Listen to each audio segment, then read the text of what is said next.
Ian's driving in New Zealand for the first time. On the right side of the car and on the wrong side of the road. Just rented our juicy condo. And the turn signal's on the wrong side.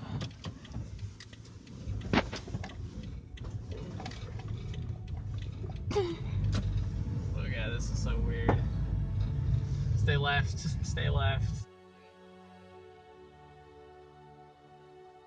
New Zealand has been on my list of places to visit for a really long time.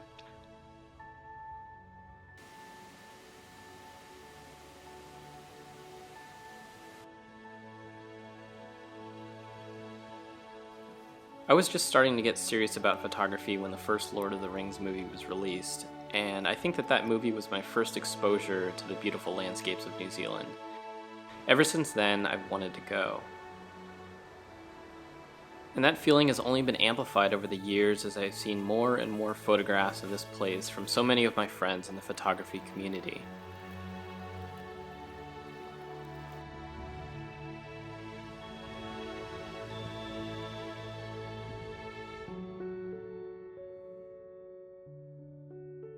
So in September of 2016, Diana and I booked a flight and rented a camper van to see New Zealand for ourselves. Camper vanning is one of the most popular ways to see the country, and it allowed us to complete our trip almost completely unplanned. New Zealand has a diverse landscape divided among two islands that ranges from steaming geothermal pools to lush green countryside, to coastal sand dunes and snow-capped mountains.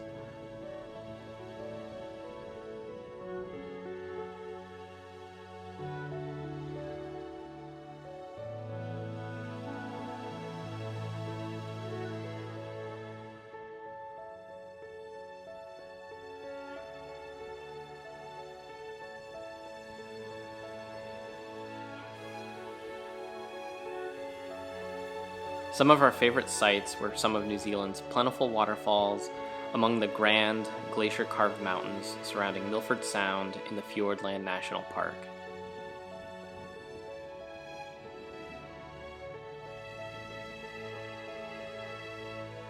But ultimately, the thing that probably excited me the most about New Zealand was the opportunity to see and photograph their world-renowned night skies.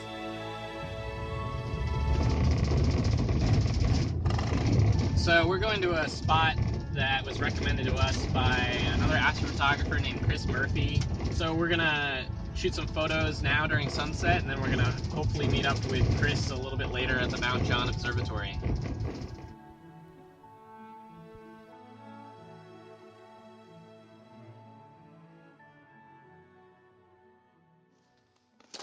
So one of the things I always like to tell people for shooting night photography is to arrive to your location before dark.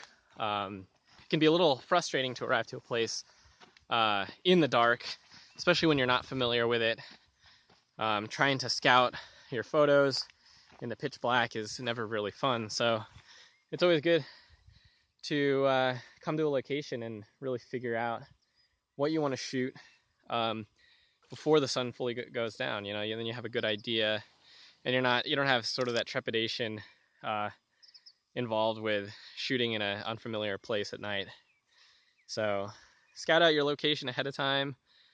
Take a look at your favorite app. I use Stellarium Mobile for Android. She got Sky Guide for iOS, and that'll give you a preview of what the night sky is going to be tonight, and use that to determine the position that you want to be before you head out shooting, and then arrive there, you know, before sunset. Take some sunset photos, you know, take some photos at magic hour, and then you'll be prepared to go shoot some night photography. So sun's starting to go down. I just wanted to talk a little bit about the gear that I brought with me. So I've typically been going out with just a super wide angle lens and a standard 50mm prime on a full frame camera. That's sort of been my go-to setup for like the last year, and I really like having those two particular types of lenses for astrophotography specifically, and it's a really diverse kit for general landscape photography and travel. Obviously, the wide angle is sort of the bread and butter landscape lens. That's the one that's going to stay on my camera most of the time. That's what I've been taking most of my photos with on this particular trip. And then the 50 millimeter is sort of the portrait lens, or the lens that I would get out for something a little bit narrow in terms of composition. One of the things that I really like using the 55 millimeter lens for is doing astro panoramas. Some of you might be familiar with my medium format panorama stitching tutorial, and that's all about how to make really high resolution astrophotos using just a 50 millimeter prime.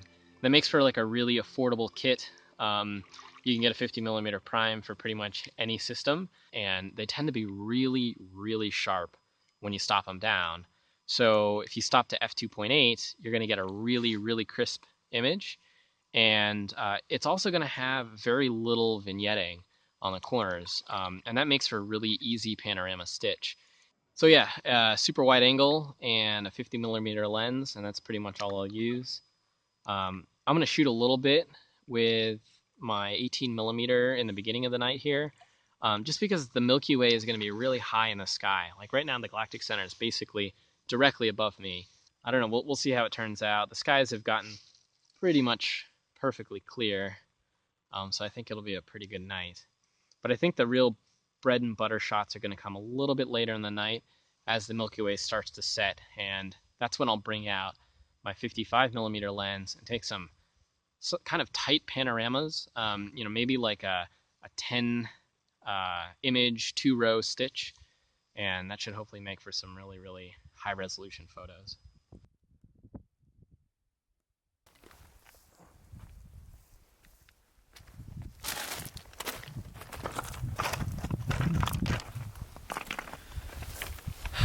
So it's just gotten fully dark now, and the moon just set below the horizon, right over my shoulder, right below Venus there.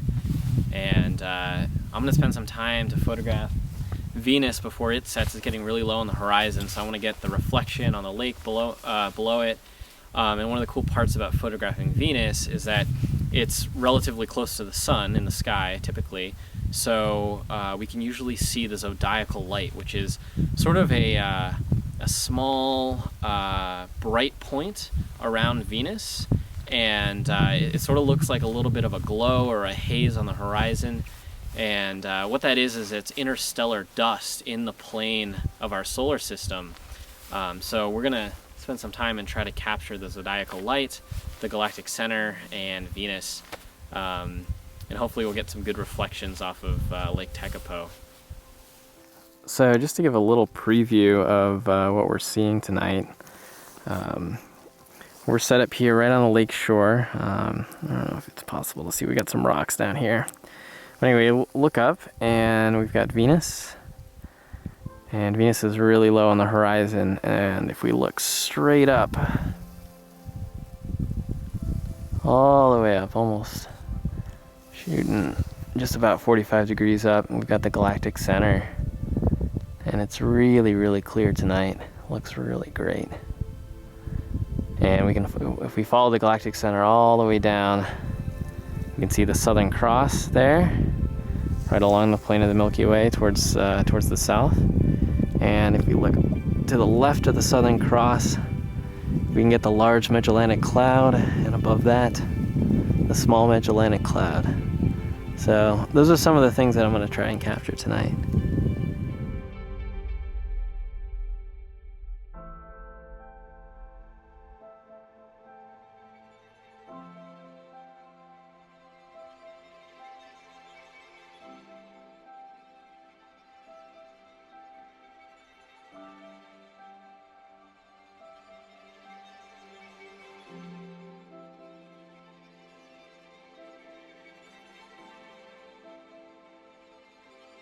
So after we finished photographing along the shore of Lake Tekapo, we joined one of the Earth and Sky tours at the Mount John Observatory, where astrophotographer Chris Murphy and his colleagues gave our group a detailed tour of the southern sky. We were given the opportunity to look through some of their telescopes at a few of the staple deep sky objects visible only in the southern hemisphere.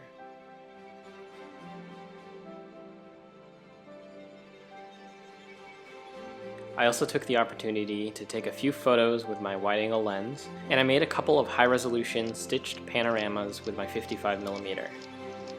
Tekapo is a unique town in that it's situated in the largest dark sky reserve in the world. Through better lighting practices and regulations, the community there has promised to preserve their dark skies for future generations.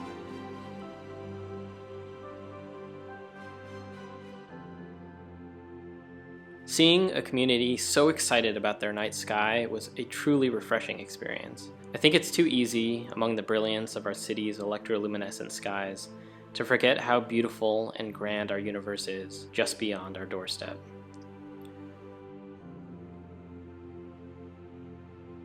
I hope you enjoyed this video. If you want to see more astrophotography videos, please subscribe and check out all of our gear reviews, tutorials, and inspiration on lonelyspec.com.